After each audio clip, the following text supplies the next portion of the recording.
Good evening.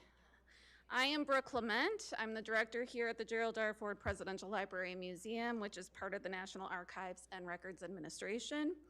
It's my pleasure to welcome you tonight. I want to continue to thank you all for your commitment to the library and the museum.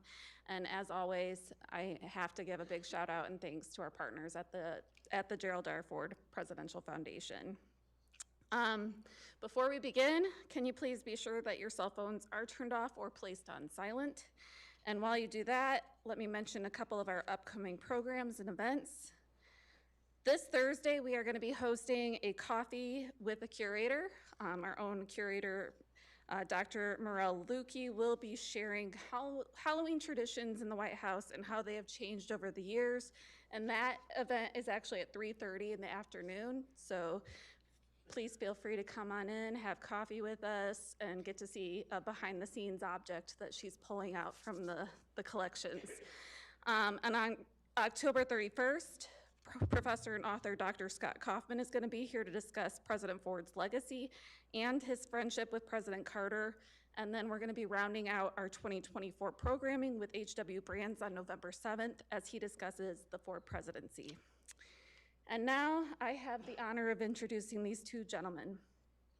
Hank Meijer is the executive chairman of Meijer, Inc., a family retail business he joined at the age of 11 as a grocery clerk. After serving as a reporter, editor, and publisher of newspapers, he rejoined Meijer as an assistant advertising director. He is the author of biographies of Senator Arthur Vandenberg, as well as his grandfather, Hendrik Meijer. And joining Hank is author and presidential historian Richard Norton Smith. Richard has served as the director of a number of National Archives presidential libraries, including the Hoover, Eisenhower, Reagan, and Ford libraries. He also served as the director of the Dole Institute of Politics at the University of Kansas, and he was appointed the first executive director of the Abraham Lincoln Presidential Library and Museum. Richard has written books on Herbert Hoover, George Washington, Nelson Rockefeller, along with a Pulitzer Prize finalist book on Thomas Dewey and Gerald Ford. So with that, please join me in welcoming these two as we learn more about the Nixon pardon. Thanks.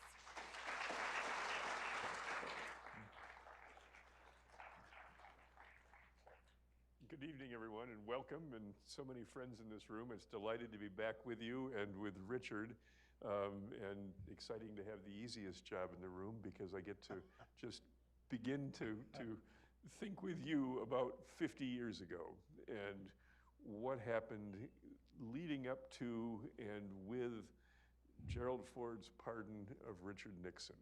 And I think we want to talk a little bit about what's leading up to it, and then a little bit about the combination of political calculation and sort of values-based decision-making that came into play with President Ford. So President Ford faced a crisis. Boy, he faced a crisis a day. I'm sure it seemed to him. And I don't mean to start out on an aggressive note, but I will preempt anyone in the room who is inclined to make the argument that, oh gosh, if only he hadn't done that, we wouldn't be where we are today. However you want to interpret that. The fact is, and you're perfectly free, by the way. It's a free country still, and you're perfectly free to hold any view you want, including that one. But it seems to me, as a historian, I have an obligation as much as possible to avoid hindsight, and in its place to imagine myself in the shoes of a historical figure. In this case, someone who had been thrust into a job he never aspired to, had no time, and in fact, could not and would not acknowledge up until the day before he became president that he might in fact become president, because it was politically impossible to do so. So there was no transition. There was no time to think about staffing. I mean, in other words, nothing that elected presidents get to do during the 4-month interregnum until Inauguration Day. In its place, he was hit figuratively over the head day after day after day with something that he probably didn't know, usually on the downside. The economy was precariously balanced between roaring inflation and recession. And he got to do both at once, which was unprecedented among presidents. There was no shortage of foreign crises. We had still not completely extricated ourselves from the morass of Indochina. Anyway, it's a mistake, in my opinion, to see the pardon, well, to see it as an event that stands alone. I think the Nixon pardon is inseparable from the Vietnam conditional amnesty, which took place just a couple weeks before the Nixon pardon. I think they were both part of, to the extent that Ford had a plan, he knew he wanted to try to bring the country together. Was he consciously laying the groundwork with the amnesty, with the pardon in mind? I think so. They have to remember, words matter. Ford, again, he couldn't call it an amnesty. He didn't even want to call it a partial amnesty. He called it an earned reentry. And if you look at it, that's exactly what it was. That didn't make it any more palatable to the VFW convention when he announced it. And they were shocked. And then they were visibly upset. But the fact is, before he went up there, and it tells you a lot about Gerald Ford, that's the audience he chose to announce the program, whatever you wanted to call it. What would his political advisors have been saying when he was announcing that? I mean, because it Today, was such a consciously oppositional that's a great audience. question, because everything about the Ford presidency breaks the rules, including the fact that it existed at all. But when you talk about political advisors, you know, this is not like Jim Furley or Louis Howe. These are people, we're talking about Phil Buchen. I mean, we're talking about people in lieu of political advisors, in a sense. I mean, Ford knew politics. He'd spent 25 years on Capitol Hill, and I think perhaps to some degree he figured I don't need people to quote polls to me to tell me what's right or wrong, and I don't really need political advisors to tell me, how to strategize my presidency. He knew in his heart that the country was broken, and he said explicitly, he had this conversation with his children, which probably lots of fathers had the same conversation with their kids 50 years ago. And they made it clear to him that this was an acid test.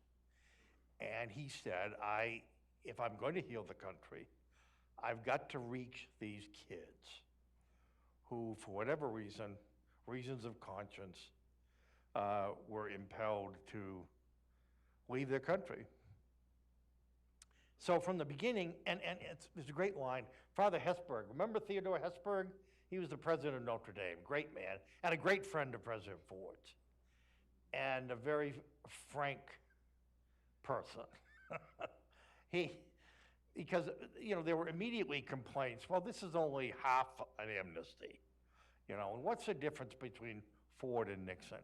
And Father Hesburgh put it succinctly. He said, as far as Nixon was concerned, those kids could rot. Here you have a chance. There was no chance at all. That's the difference. And that's about as good an explanation of the Ford program as I've ever heard. But the pardon of Nixon, you can say that Ford was naive, and I think to some degree he was. One of the things that people don't know about the pardon,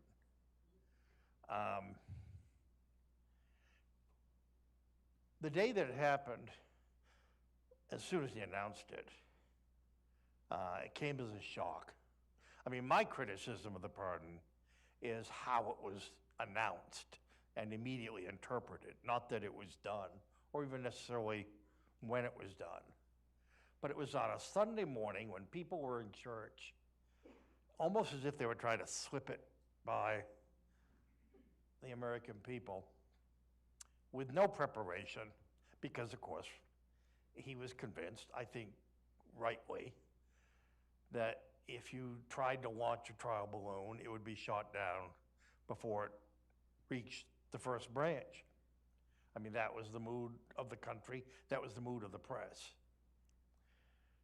I introduce a name you're probably not familiar with, no reason to be, but he's a man named Jack Hushen. Jack Hushen is one of the last, wow, I would say maybe 2 or 3 people alive who were in fact significantly involved in the events leading up to and interpreting the pardon for the press. Jack Hushen was Ford's deputy press secretary. That means he was deputy to Jerry Horst. Remember the Detroit columnist who, against his better judgment, accepted when told you've got 30 minutes to make up your mind. Do you want to be the president's press secretary? Jack Hushen has spoken. He's never talked publicly. And the book, when we talked, was the first time they'd ever gone on the record. And among other things, after talking to him, I was familiar enough through the research that I'd done that I was able to trace to Jack Hushen stories that had been leaked by unnamed White House sources. They were coming from, the call was in the building, as they say.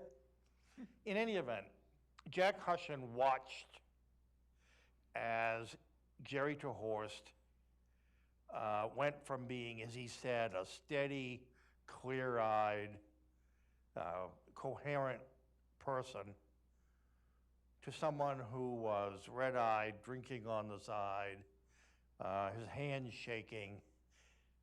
He was looking for a way out. Now, I do not want to minimize the factor of conscience. Jerry Horst, remember, resigned. And that single act, I think, did more than anything else to sort of define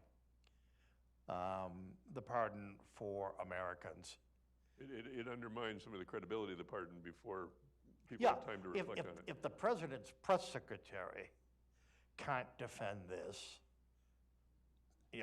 fill in the blank. But in fact, after Jack said that to me, I thought, well, he's his deputy, maybe he's a special pleader. But I had numerous occasions to confirm Jack Hushen is the real deal. Absolutely, what he said was true. Several nameless but reliable colleagues of the two confirmed that. But nevertheless, it sort of blackened the reputation. I asked Jack this morning, I talked to Jack, and I said, you could have a discussion around the subject. What do we still not know about the Watergate break-in? I mean, theoretically, we don't know who ordered it. We can guess, but that's guessing. I said, is there anything about the pardon that we don't know? And he well, he was very complimentary. He said, well, you researched it, what do you, and I said, but I said, I have two questions. One he answered, the other he couldn't answer. And I'll share them with you, see if any of you can answer them. I had been told, but I didn't have a second source. So I sort of passed over it in the book, that Julie Eisenhower had talked to the president, President Ford, and made a pitch based upon her father's declining health. And Jack confirmed that. The week before the pardon, there was an event at the Kennedy Center, and the Fords hosted a number of presidential children, including the Nixon daughters.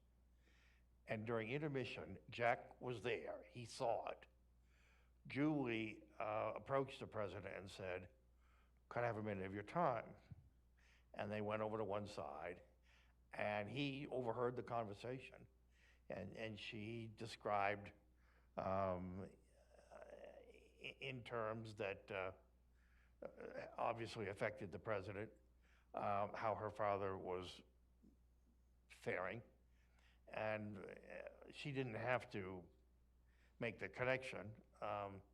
Everyone knew what the conversation was about. And the president said, well, thank you, Julie, for telling me, and that's certainly one of the factors that I'm taking into consideration. The morning of the pardon, Sunday morning, Ford looks at the last draft, the next to last draft of his statement. He only adds one sentence in his own hand, and it's a reference to Nixon's health. And I think there's a direct connection between the two. We could talk about how much it was an underlying factor. That's separate. But that's the first mystery. The second mystery, very, very briefly, concerns the Reverend Billy Graham. It is so frustrating to read President Ford's memoir. And I mean, I don't blame him. I blame his co-writer and his editor for not pressing this point. At the end of August, remember his first month at the White House, he's getting ready to go up to Camp David for his first weekend there, looking forward to it. And he's having meetings before he leaves about the earned reentry program. And he mentions, utterly in passing, a phone call involving the Reverend Billy Graham, in which obviously he's making the same pitch for a Nixon pardon. Here's the problem, and it's a fatal one if you're a biographer who takes this seriously. He never says who made the call. In other words, it matters greatly if Gerald Ford called Reverend Graham to talk about the pardon, or if Reverend Graham called President Ford. My personal belief is that Graham was put up to it by Nixon's associates. And I suspect it wasn't the only call that Ford got urging. One final thing for which I just have no explanation, and that happens, by the way, sometimes. You know, you look at the book and you think everything's buttoned down. And of course, as you know, there are things that never get buttoned down. And so they don't wind up in print.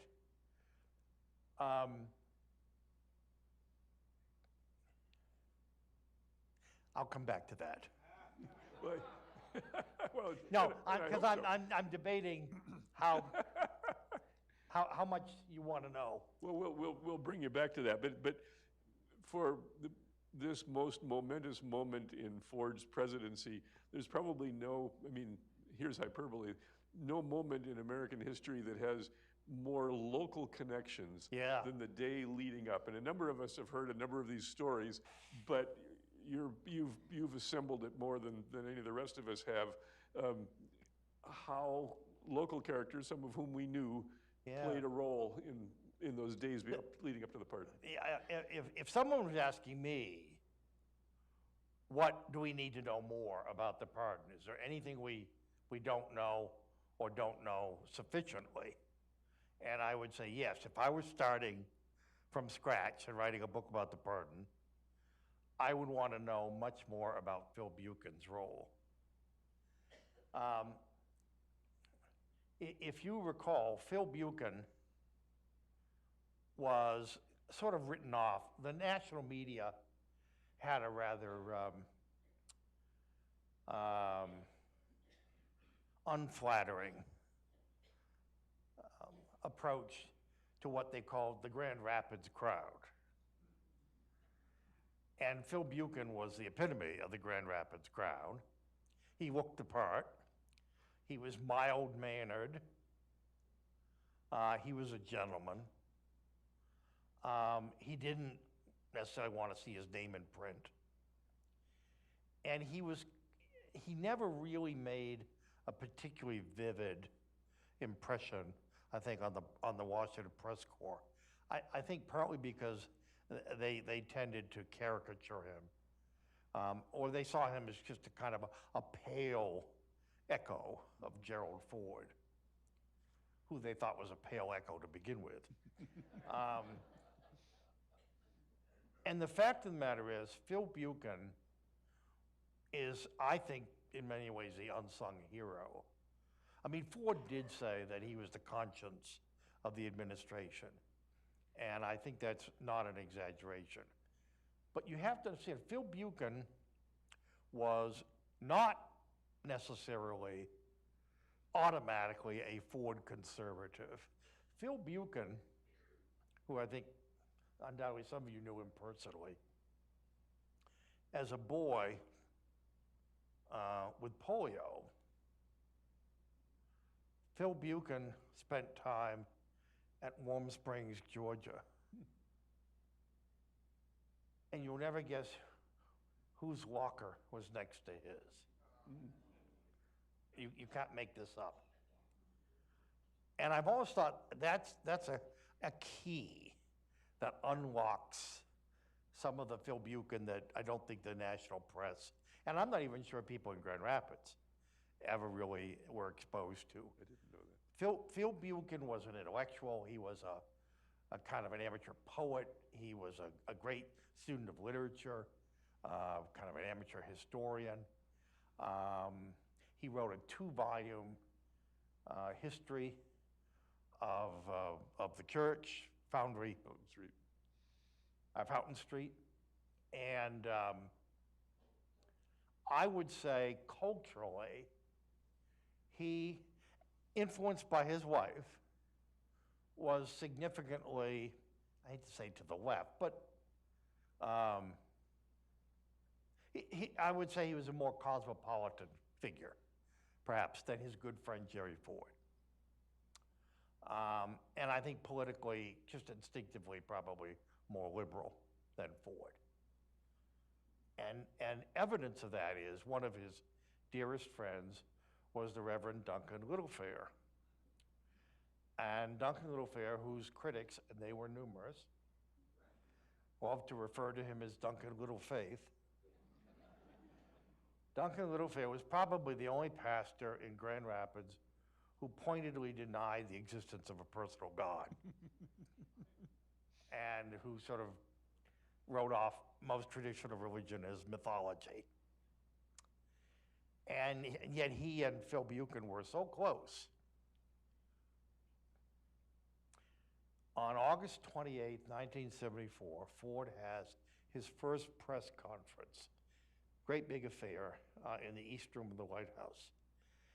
And in classic Ford, in preparing, because he's spending or trying to spend every day on the war between Turkey and Greece, in Cyprus, the latest inflation rate, by the way, which is higher than anything we've experienced in the last few years, or U.S.-Soviet relations, because Ford is immersed in these. He's naive enough to think that the Washington Press Corps is immersed in these. And the folks around him, people like Bob Hartman, who was his speechwriter, alter ego, lightning rod for criticism. But they tried to tell him they don't want to talk about Cyprus. They want to talk about Nixon and Nixon's tapes and Nixon's papers, and will Nixon go to jail, and are you going to keep Nixon from going to jail? That's what they want to talk about. And they were right. And Ford came away from the press conference angry at himself for not delivering, he thought, a more coherent message. I mean, he was really sort of on both sides of an issue that he didn't really want to talk about. Not because he thought it was politically disadvantageous, because he thought it was legally inappropriate. He leaves to go back to the Oval Office, visibly angry. He summons into the Oval Office the inner core, Phil Buchen, Bob Hartman. Al Haig made sure he was there. Arguably, Al Haig stayed as long as he did to make sure that he was in this meeting. In any event, Ford, really, this is remarkable. I found, and I have been told no one had seen these before, but I found several pages of notes for a diary that was never continued. But that's okay, because it was the best stuff, the most historically significant days of the Ford presidency. It was a diary kept by Bunny Buchen, Phil Buchen's wife. And obviously she is repeating, preserving things that he has told her verbatim. So at the end of this press conference, Ford, it's amazing, Ford talks about the burden on Leon Jaworski, the special prosecutor, having to be the one person on whose shoulders rested this immense question of Nixon's legal future. And he talked about relieving Leon Jaworski of this burden. And it was clear he'd made up his mind. I think he'd been looking for the right time to announce it. And he told Phil Buchen, and not that anyone's asked, but as I read this over and over and thought about it, I still think I have a legitimate criticism. I wish Ford had surrounded himself with people who were less passive, less sort of, at that moment, somebody should have. Now, Buchen said afterwards, I know Jerry Ford, he had his mind made up. And of course, Phil Buchen was Ford's first law partner. They went back to the 1940s at the University of Michigan. So I have no doubt that Buchen was right. And probably nothing Buchen said could have changed his mind. Because you see, but Buchen had misgivings about the part. That's the interesting thing. But you see, he had misgivings about him. Phil Buchen was not morally persuaded that the pardon of Richard Nixon was justified.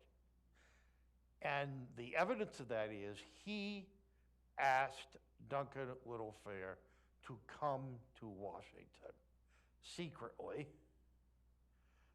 and be housed secretly at the Jefferson Hotel, which, by the way, just happened to be also the temporary residence of Leon Jaworski, which facilitated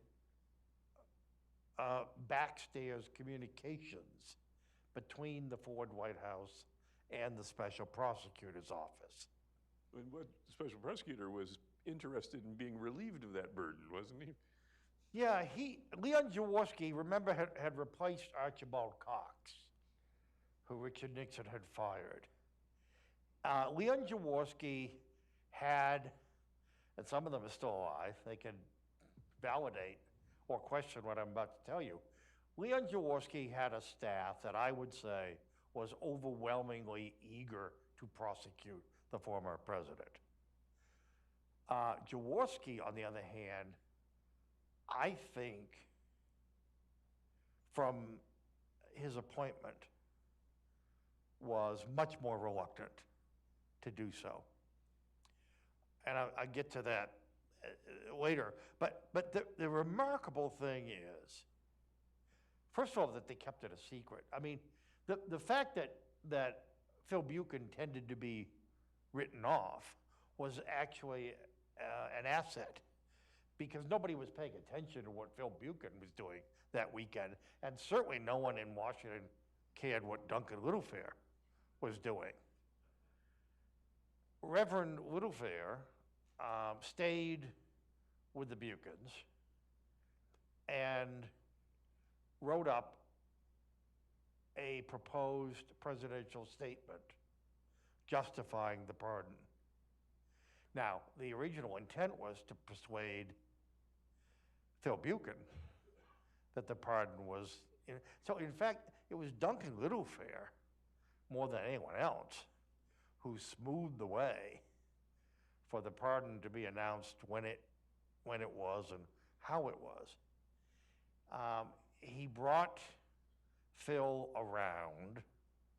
Phil had discovered, shall we say, through indirect means from Leon Jaworski, that it would be at least 1 year and possibly 2 years before Nixon could get a fair trial, if Nixon could get a fair trial anywhere, because of, obviously, pre-trial publicity. That was a factor that again, President Ford couldn't really share with the public. But, you know, you do the math. I mean, 2 years, that basically takes him through Election Day, 1976. Yep. So Buchen was, you know, at length brought around. The problem, the solution contained the problem, and the problem had a solution. In this case, Duncan Littlefair's lovely sermonette on Christian mercy, reflecting Phil Buchen's values and his approach. Much of that language found its way into the statement that the president read, that you've all seen and can see online, on the morning of September 8th. The problem was Ford Ford wanted to have it both ways. As I said, the one thing he added was a merciful comment about Richard Nixon's health, okay? He read this statement.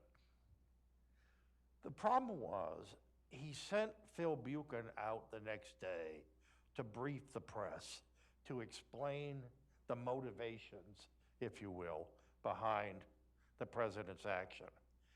And Phil Buchen went out and gave a sermon about mercy, which is exactly what Duncan Littlefair would have done. The problem was people weren't feeling very merciful. And Ford said at some point, and I think basically then, wait a minute, that's not why I'm pardoning Nixon.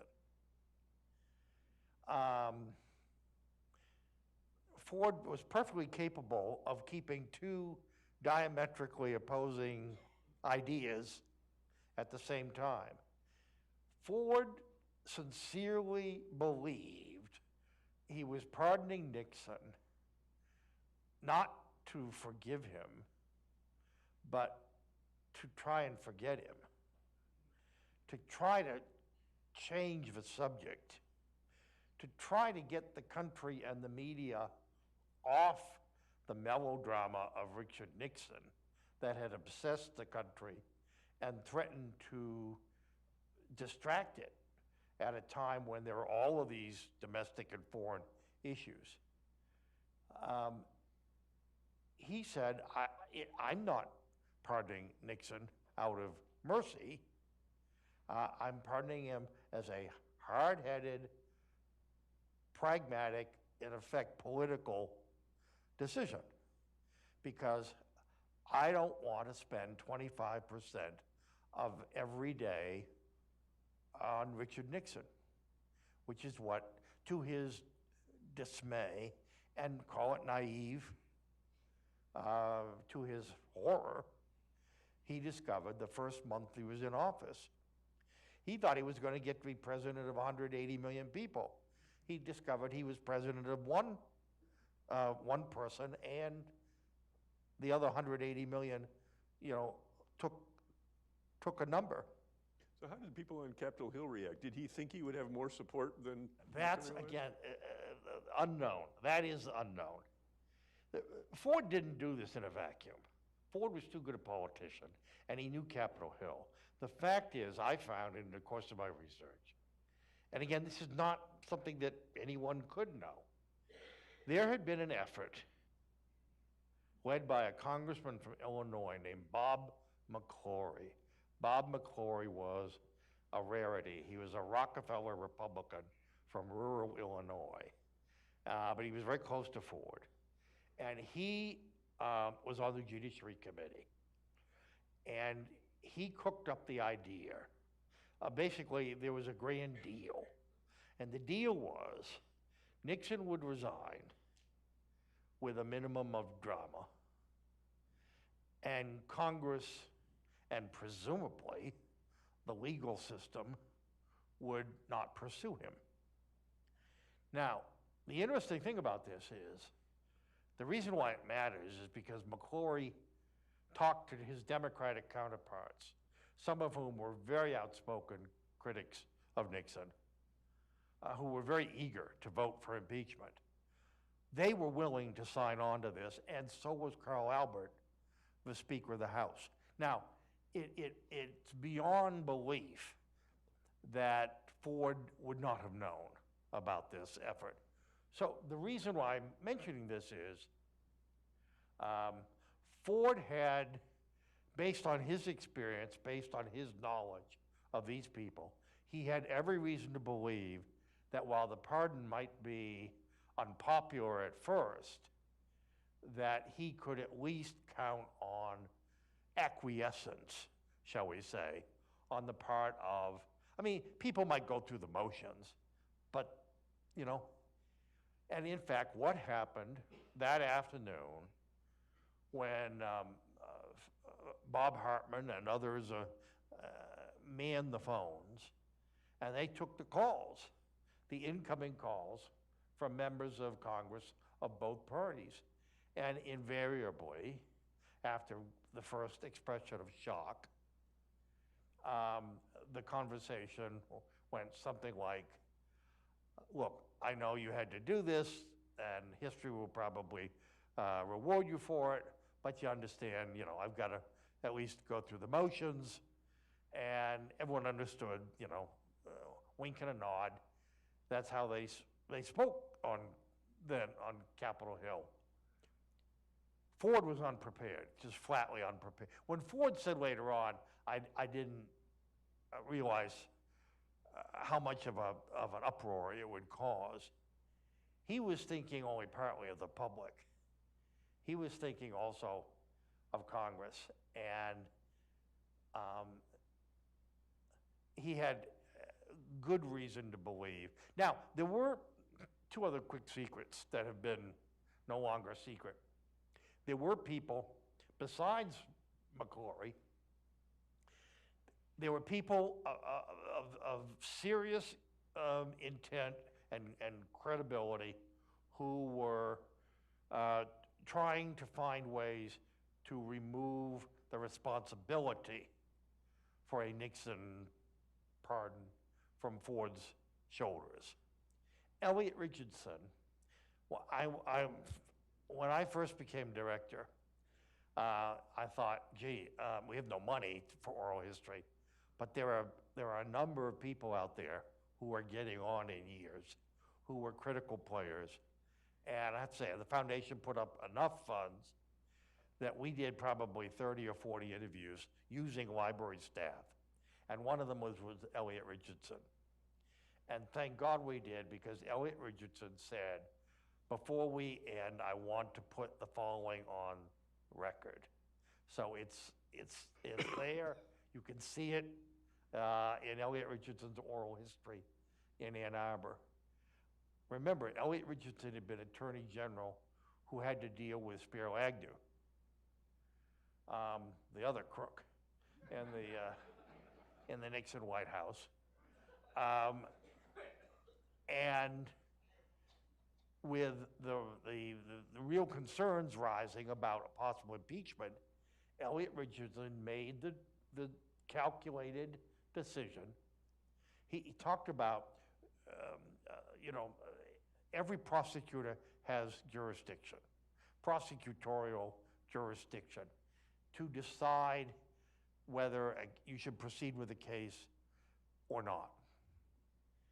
And in theory, there are cases where the evidence might warrant a trial, but on balance, for whatever reason, the community is served by not proceeding.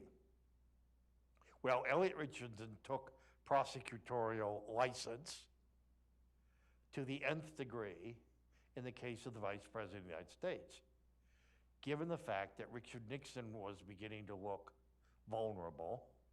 The last thing in the world the country needed was a vice president on trial. And, by the way, Richardson had the goods. He said, this is the open and shut case. He said, this is the clearest case I've ever seen. And Elliot Richardson had a long and very distinguished career by that point. And so basically, he took the initiative as the prosecutor, the would-be prosecutor, and the deal was made.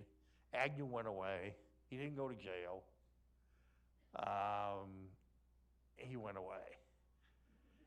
And by doing so, by the way, he paved the way for Gerald Ford. Elliot Richardson wanted history to repeat itself. He wanted members of Congress to basically, as particularly being a lawyer, particularly people on the Judiciary Committee, to meet with the president and share their findings. In other words, he wanted the impeachment process not to be short-circuited. He wanted to go the full route.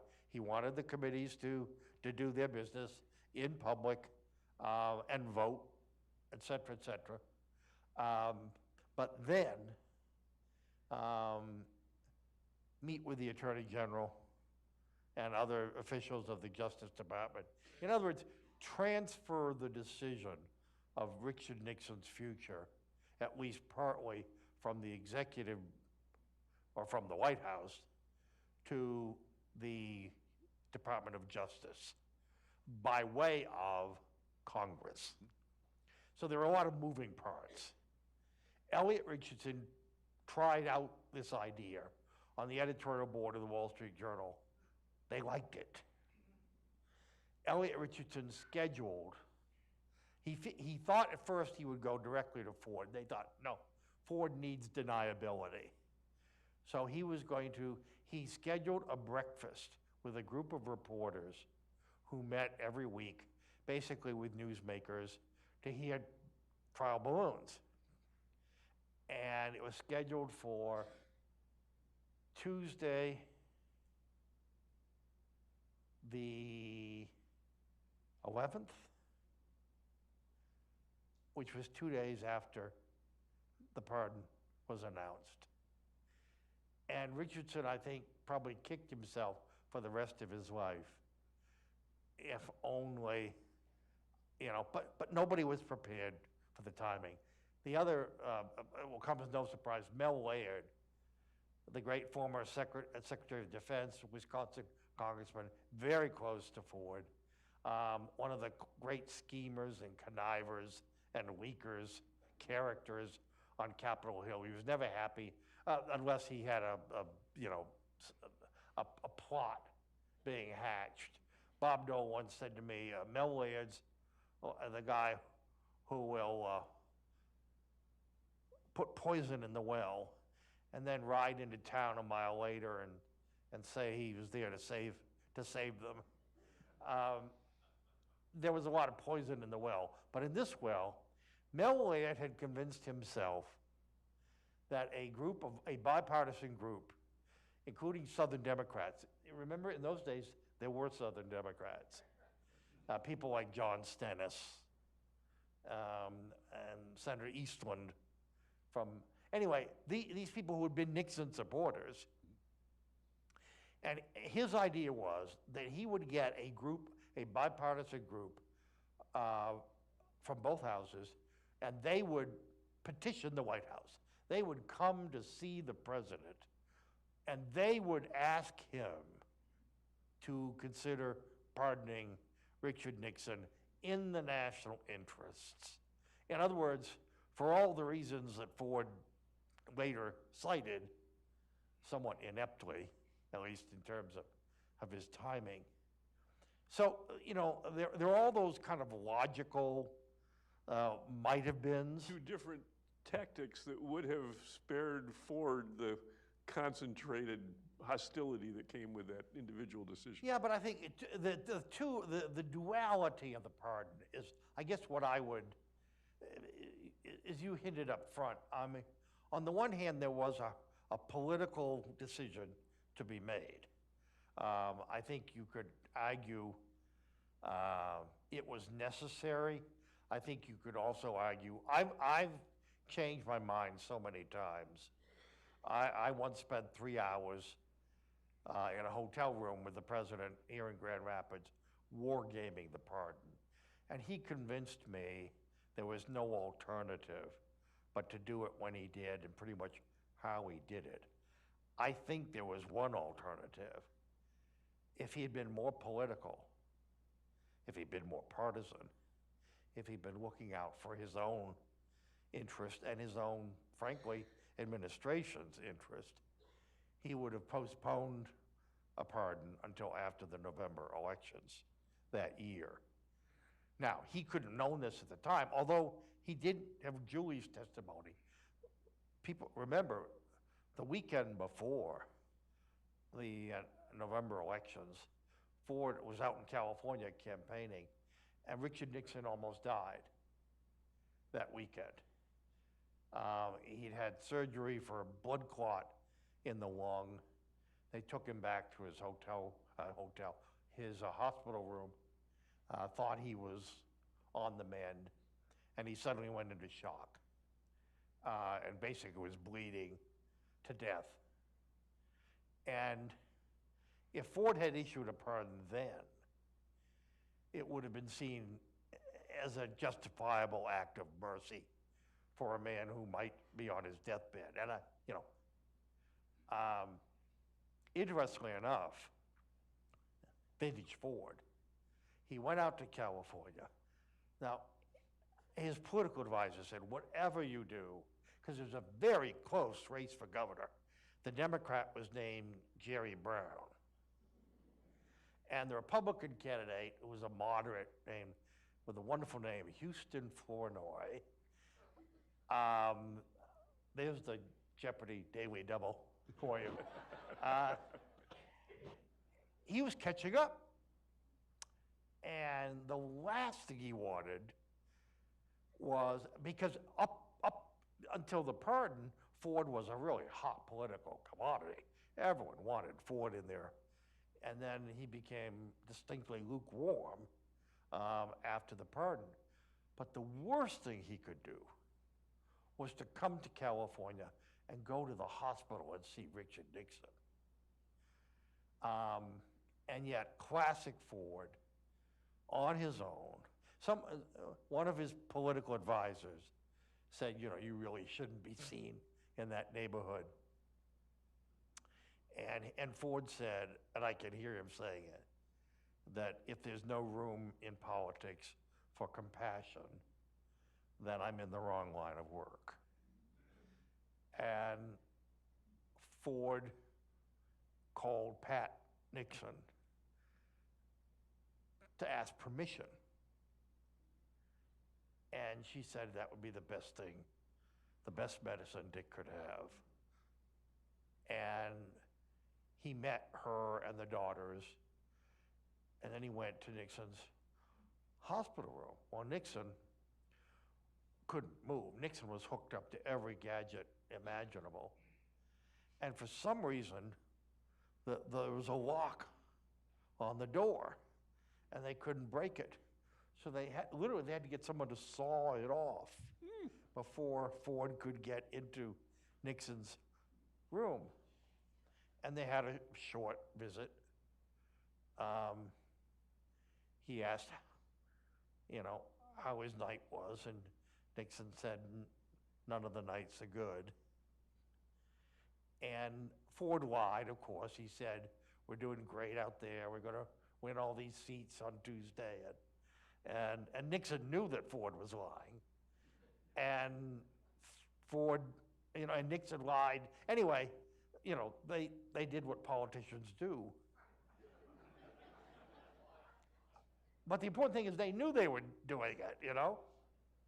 But the remarkable thing is that, you know, at this moment, Houston Ford and I barely lost on Tuesday, and he went to his grave blaming Gerald Ford and his visit to Richard Nixon, which of course dominated the news. One more sign of compassion compromising the president here. But we've got just a little time. We'd love to have some questions from the audience. And so I'd like to open it up for thoughts or comments. And it's a little hard to see with the new lights here, so I may need some help.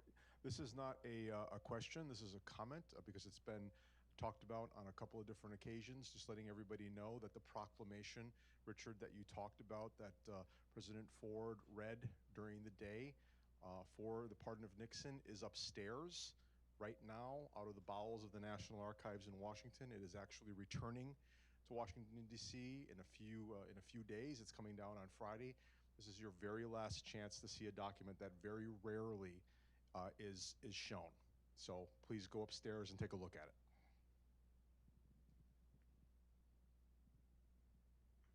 Questions or thoughts? Yeah. We've got a microphone coming for you. Hi. Would you hazard a guess what Ford would say about today's political situation? No.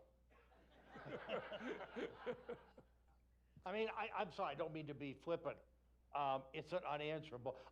I'll tell you only the most relevant answer that I can give you. The question was basically, what would Ford think of today's political scene? Now, I could tell you the obvious answers, that he would be appalled.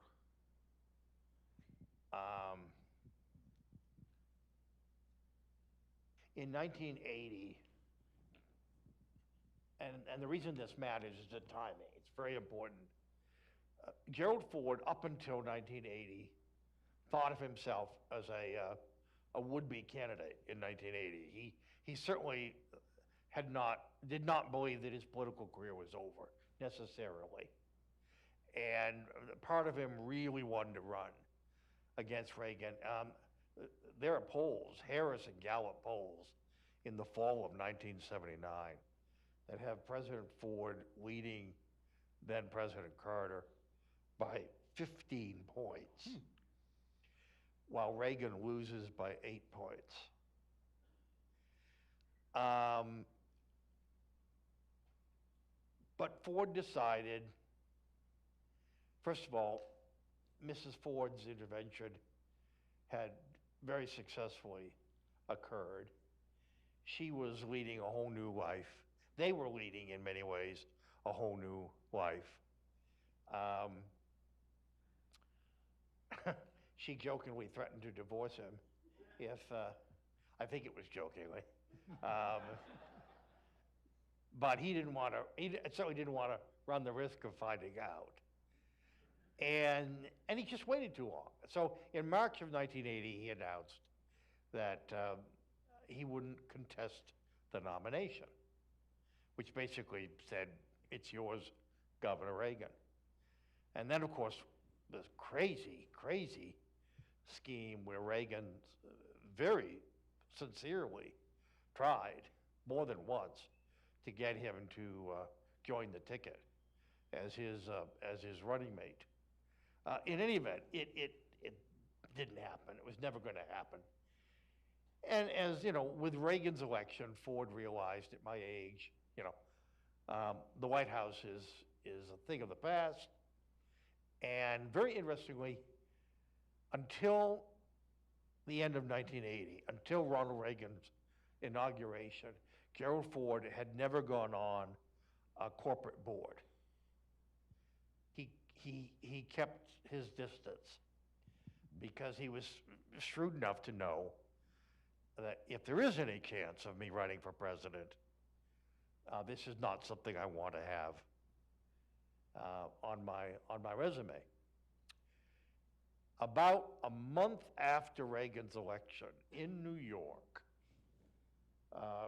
President Ford sat down for an extensive interview. I don't think it was his obit interview, but a very long interview with a man named Neil McNeil, who was a legendary journalist on Capitol Hill for many years for Time magazine, and someone that Ford trusted intrinsically.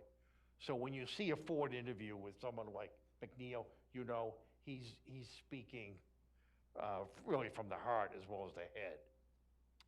And Neil McNeil asked a really interesting question, a twist on the typical question. And instead of asking, what is the most important quality for a president to succeed, Neil McNeil asked, what is the most important quality to avoid in a president? And Ford stopped for a moment, thought about it, and he said, arrogance. And he said, I'm talking about really vicious arrogance. He said, not that the American people would ever elect such a president, but he said if they did, then God help the country. And I think that's the best answer that I can give to your question. One last question.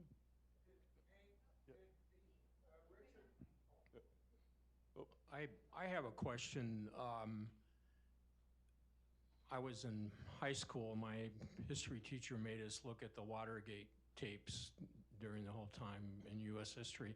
I'm dating myself, but I've read several biographies on Richard Nixon, and he strikes me as somebody that had a lifelong ambition to be president. And obviously, history is always going to be, you were the first one to be forced from office and facing real impeachment. So in a way, he's been tarred and feathered, which must have been painful to him, if I understand the biographers of him. My question, did it occur to the people making the decisions that the forced resignation, which was a supreme humiliation, would have been sufficient punishment for him as opposed to prosecuting him? Did that ever come up in the discussions? Or was it just too heated and jaded at the time? Yeah, that's a good question. By the way, nobody asked, but it's a significant, and you remind me, Nixon always said, he told his family that September 8th, the day he accepted the pardon, was the worst day of his life. Remember, something that tends to get lost in the partisan back and forth about the pardon, Ford believed at the time, and he went to his grave believing, that the acceptance of a pardon is tantamount to an admission of guilt. And he had court cases he used to carry literally in his wallet. There was an obscure 1913 Supreme Court case which made this explicit, that's the nature of the pardon. It's not a get out of jail free card.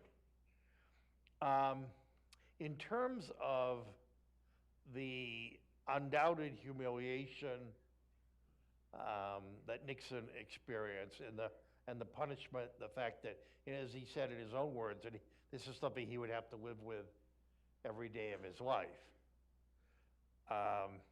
The one person who I think Ford might have bought that argument or that sensibility, but the one person who was in an important position to do something about it, who I think believed that, was Leon Jaworski.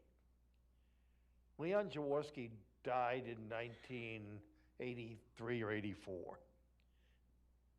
Shortly before he died, he told at least two people, one of whom related the conversation to me.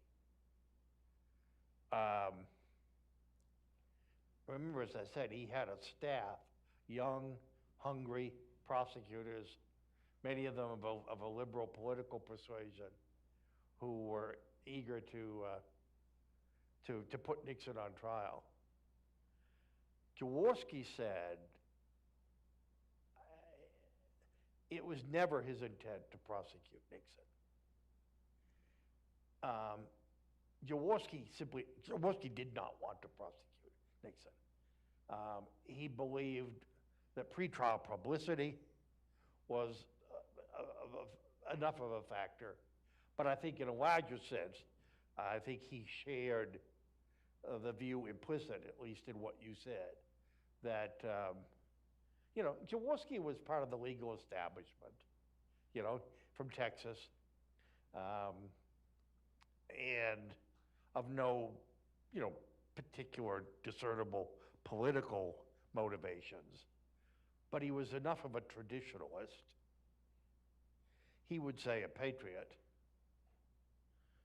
to believe that Nixon had experienced / suffered / brought upon himself the ultimate humiliation for someone who was as driven by history, as much a student of history, as Richard Nixon, to know that the first sentence of his historical obit would be the only American president forced to resign.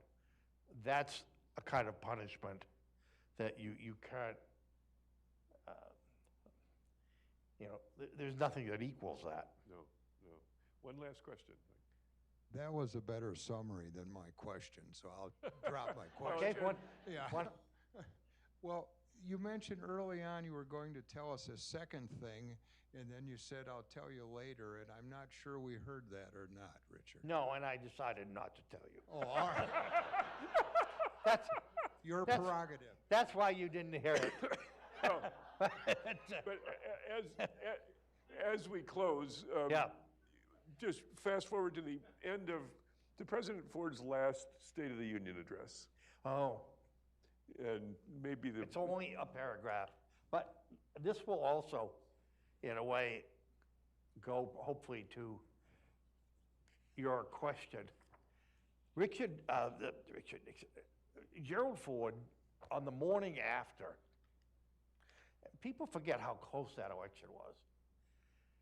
If they had been able to strategically change 9,000 votes, 9,000 votes in 2 states, he would have had a majority in the Electoral College. That's how close the election was.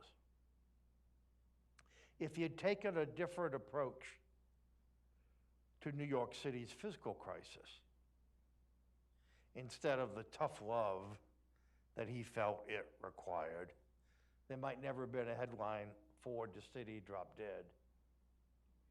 And he might have carried New York, and with it, won the election.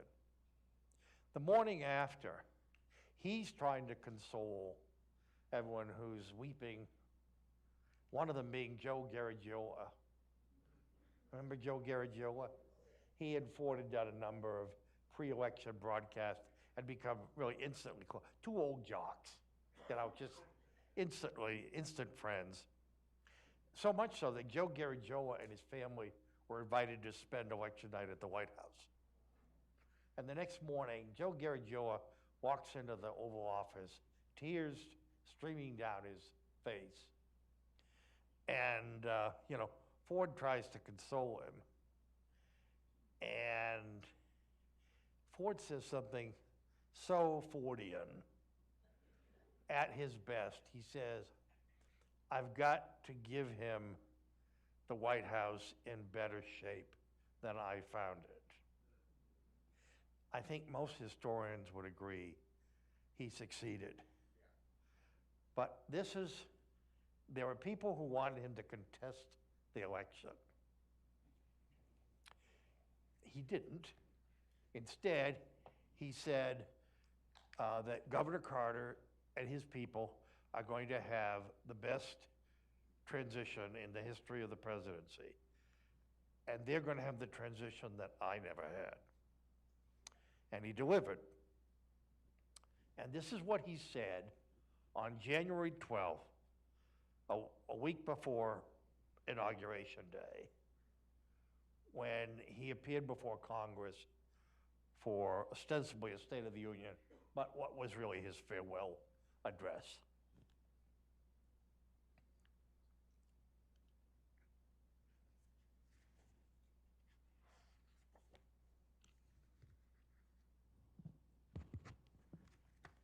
Oh, yes.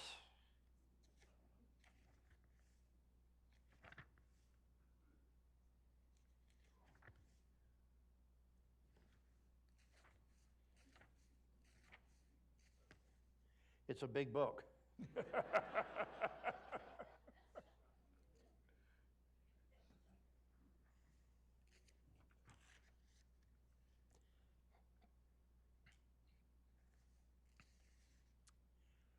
On January 12th, Ford returned to Capitol Hill for his last, quote, maybe, unquote, State of the Union address. In light of more recent history, his tribute to the orderly transfer of power is worth quoting. Quote, there are no soldiers marching in the streets except in the inaugural parade. No public demonstrations except for some of the dancers at the inaugural ball. The opposition party doesn't go underground, but goes on functioning vigorously in the Congress and in the country. And our vigilant press goes right on probing and publishing our faults and our follies, confirming the wisdom of the framers of the First Amendment. And by those words, I suspect Gerald Ford would like to be remembered. Joe. Richard Norton Smith, ladies and gentlemen.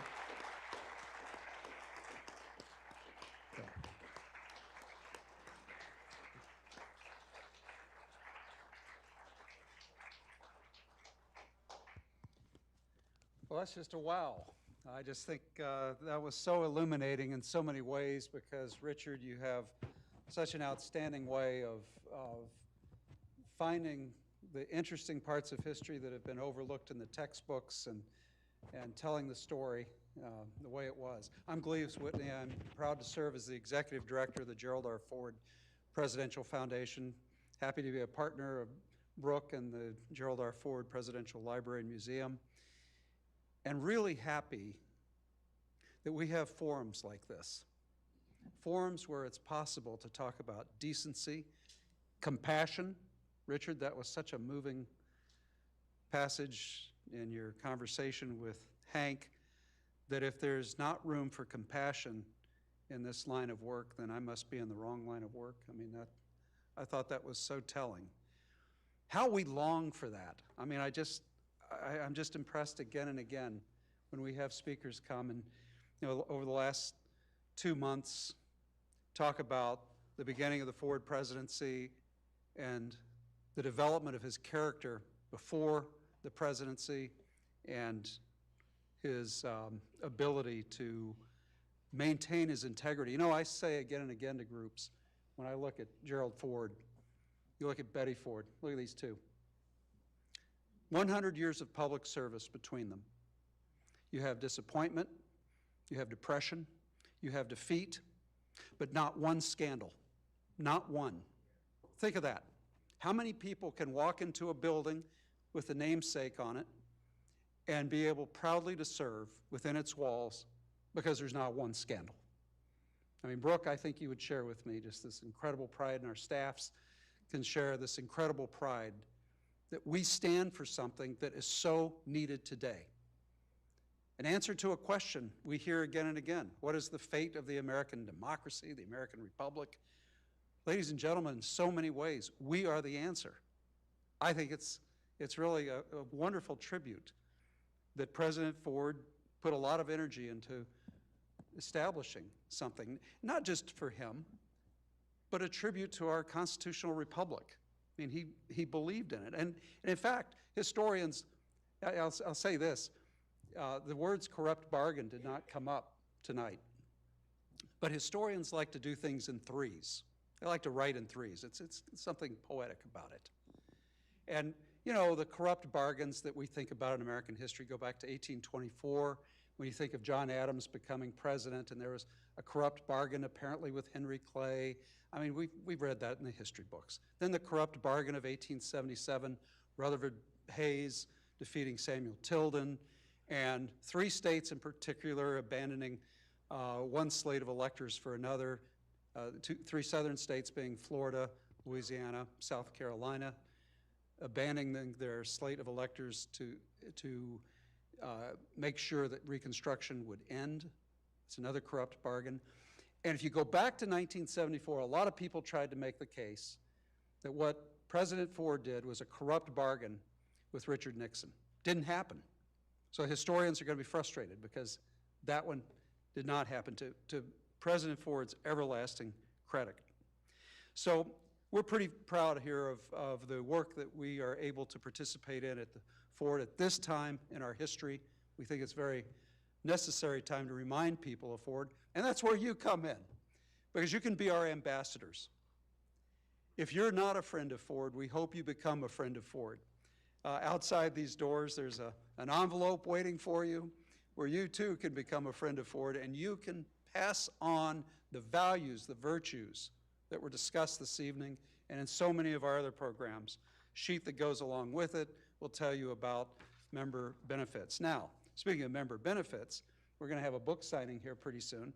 For example, you'll have access to books at 10% discount. You'll be able to go to other libraries and museums for free in the presidential NARA system. So there are a lot of things that you can do. And also, Brooke has arranged for the exhibits upstairs to be open to you. So we want you to go up, especially look at the decisions of the Ford presidency, 50 years on. Take a look at the tough decisions he made. There are half dozen decisions up there kind of laid out for you. And you'll understand better the mettle of the man to be able to make those difficult decisions. So the exhibits are available upstairs. And I think, though, we ought to get on with, very quickly, some gifts. In appreciation, I mean, it's hard to give these guys gifts because they come back to the Ford stage so often, but I do want to, just as a token of appreciation, give a gift to Richard. Yep. Okay, thank you. He acts appropriately surprised. Thank you very much. Thank you very much. Even though we do this to him every time. And also, we're going to inaugurate tonight a third gift. This gift goes to one of you, but the person who gets it is going to have to meet maybe one or two criteria first. So, and they're really pretty neat gifts, by the way. You're going to want this. So who in here has a birthday around September 8th? Oh my gosh. On September 8th? How many of you? Hands high. One? That's it? Two? Jim? How many people? Okay. Who has a birthday closest to 1974? September 8th, 1974. Now that's a little embarrassing. Okay, no one wants to admit it. Who was born closest to noon on September 8th? No one's, okay, what time were you born, Jim? Yeah. 1 o'clock in the morning. You're probably disqualified. What about this? Who up here had a September 8th? Okay. 4 o'clock p.m.? I think you're the winner. Okay, so you get this gift. So could somebody assist? Congratulations. You're a friend of Ford, right? Yes, right. So you see, friends of Ford get extra benefits. So thank you very much for coming out this evening. Enjoy the book signing. By the way, the 10% off. This book, An Ordinary Man, makes a great Christmas present. So it's not too early to buy for Christmas. And we'll see you at our next program. Thank you.